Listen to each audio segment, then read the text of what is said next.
இப்ப மழைக்காலம் ஆரம்பிச்சாச்சு. நெறைய பேருக்கு காஃப், கோல்டு, ஃபீவர், தலைவலி வரும். ஓகே.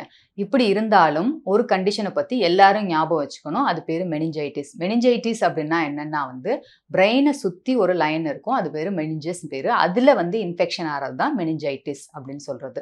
மெனிஞ்சைட்டிஸ் இருந்ததுன்னா, உடனே அத ஐடென்டிஃபை பண்ணி ஆன்டிபயோட்டிக் அல்லது ஆன்டிவைரல் மெடிகேஷன் குடுத்து சரி பண்ணணும். இல்லாட்டி நரம்பையும், பிரெயினையும் அஃபெக்ட் பண்றதுக்கான வாய்ப்புகள் இருக்கு. அதோட அறிகுறிகள் என்ன இருக்கும் அப்படின்னு பார்த்தோன்னா, உங்களோட தலைவலியோட சேர்த்து ஃபீவர் ரொம்ப ஹையா இருக்கும். 2வது உங்களுக்கு லைட்ட பார்க்கறதுக்கு கஷ்டமா இருக்கும். ஃபோட்டோஃபோபியா அப்படின்னு பேரு. 3வது கழுத்து நீங்க இப்படி மேல தூக்குறப்ப, பெட்லேருந்து மேல தூக்குறப்ப ஸ்டிஃப்பா இருக்கும். வலி அதிகமா இருக்கும். அது பண்றதுக்கு கஷ்டமா இருக்கும். அதெல்லாம் ஸ்டிஃப்னஸ் ஆஃப் நெக் அப்படின்னு சொல்றது. அத தவிர ரேஷ் உடம்புல புள்ளி புள்ளியா இருக்கும். அந்த புள்ளி புள்ளியா இருக்கிறத நீங்க கை வச்சு அமுக்குனீங்கன்னா, டிஸப்பியர் ஆகாம இருந்ததுன்னா, அது மெனிஞ்சஸ் இன்வால்வ்மென்ட் இருக்கிறதுக்கான வாய்ப்புகள் இருக்கு. வாந்தி அதிகமா இருக்குது, இல்ல உங்க ஹெட்டேக் மாத்திரை எடுத்து குறையல அப்படின்னா, கண்டிப்பா டாக்டர பார்த்து இந்த பிரச்சனை இருக்காங்கிறத செக் பண்ணிக்கோங்க.